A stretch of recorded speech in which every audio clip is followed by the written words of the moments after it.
Olá, alunos, tudo bem? Sejam muito bem-vindos a mais uma aula do Trilha de Aprendizagem. Meu nome é José Pedro, este é meu sinal e eu sou professor de Ciências da Rede Municipal de Ensino da cidade de São Paulo. Na aula de hoje, vamos trabalhar a atividade 3 do Trilha de Aprendizagem 2 do 7º ano, cuja temática é O Tempo Não Para. Para início dessa atividade, gostaria que você, aluno, pensasse um pouco na sua rotina e como você faz para organizar todas as atividades que você geralmente tem que fazer, sejam elas de estudo, de lazer, as suas tarefas em casa, como você se organiza pensando ao longo do dia, de uma semana, de um mês e até mesmo de um ano. Para início dessa conversa, também gostaria que você lesse o texto de referência que tem no seu material de apoio sobre medição do tempo, pensando nas seguintes questões. Quais são os tipos de relógio que você conhece? Será que sempre houve relógios artificiais? Como a humanidade fez para medir o tempo ao longo da sua história? E por fim, muito importante, por que a gente precisa medir o tempo? Só de você pensar na organização da sua rotina, com certeza você pensou em como organizar os seus horários. E, para organizar os seus horários, certamente você faz uso de relógios artificiais, instrumentos que promovem eventos repetitivos e regulares. Só que nem sempre foi assim. Nem sempre houve relógios artificiais. Antes da invenção desse tipo de relógio, o homem fazia uso da observação da repetição de certos eventos naturais, especialmente eventos astronômicos. Vamos lembrar o que é um evento astronômico? Todos eles estão associados com a astronomia, que é aquela parte da ciência da natureza que estuda os fenômenos e corpos que acontecem fora do planeta Terra, como, por exemplo, estrelas, planetas, satélites, meteoros e cometas. Dois deles nós vamos falar um pouquinho na aula de hoje. Um deles é uma estrela muito conhecida chamada Sol, e a outra é a Lua. Que tipos de fenômeno repetitivo esses astros apresentam? Por exemplo, você nota que o Sol se desloca ao longo do dia no céu. Da mesma forma, a Lua não tem o mesmo aspecto ao longo de um mês. É muito claro, quando você olha para a Lua no céu à noite, que dependendo do dia do mês, ela vai ter um aspecto. E são justamente aquelas fases da Lua, que vão de nova, crescente, cheia, minguante. E é exatamente esse tipo de mudança dos astros que a humanidade se valeu durante muito tempo para medir o tempo. Ela observava a regularidade desses fenômenos e, a partir dessa regularidade, ela conseguia medir tempos e fenômenos que aconteciam. Mas por que será que esses fenômenos acontecem? Justamente porque os astros não estão imóveis no universo, eles apresentam movimento. E é justamente sobre esse movimento dos corpos celestes que a gente vai falar na aula de hoje. O primeiro movimento que eu vou explicar nessa aula é a rotação da Terra, que nada mais é do que o movimento giratório que o nosso planeta realiza sobre seu próprio eixo.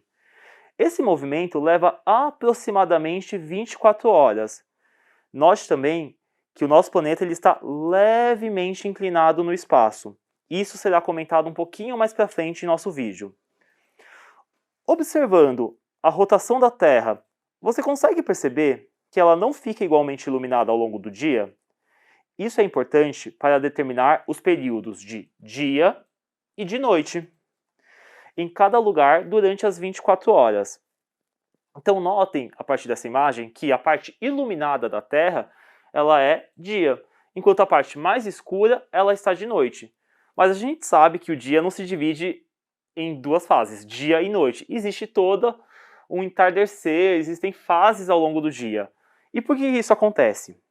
Como a luz solar bate com diferentes intensidades sobre a superfície terrestre durante um determinado momento, cada ponto da Terra pode ter um determinado horário. Isso é o que chamamos de fuso horário. Aqui mesmo no Brasil, que é um país enorme, nós temos 4 fusos horários.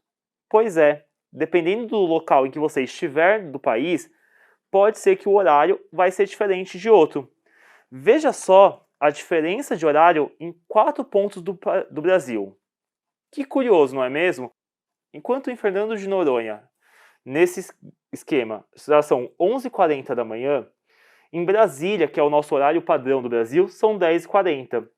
Já o horário padrão do Amazonas é 1 hora menos, 9h40, e o horário padrão do Acre, 8h40. Percebe?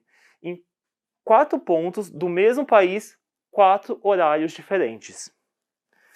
Vamos agora falar sobre o nosso segundo movimento, que é o movimento de translação da Terra, que você já deve ter ouvido falar, mas vamos entender ele um pouquinho mais profundamente agora. A translação da Terra é o movimento do nosso planeta em sua órbita ao redor do Sol. Esse movimento leva exatamente 365 dias, 5 horas, 48 minutos e 48 segundos. Vamos simplificar. Leva aproximadamente 365 dias e 6 horas. Já deu para perceber que esse movimento está associado com o nosso ano, que tem 365 dias. E o que será que acontece com aquelas quase 6 horas que sobram? A cada 4 anos, nós temos um saldo de 24 horas que equivale um dia a mais. É aquele 29 de fevereiro do nosso ano bissexto. A translação da Terra sempre foi muito importante para a humanidade. Graças a esse movimento e associado com a inclinação do eixo de rotação da Terra em relação ao seu plano orbital em torno do Sol, temos também as estações do ano: outono, inverno, primavera e verão, que aqui no hemisfério sul acontece aproximadamente nessas datas.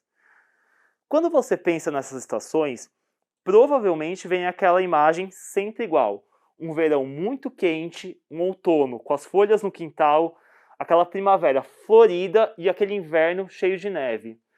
Mas essa é a realidade aqui do Brasil? Eu tenho quase certeza que você percebe que não. Então eu proponho para você uma investigação. Observe durante o próximo ano o que marca cada estação.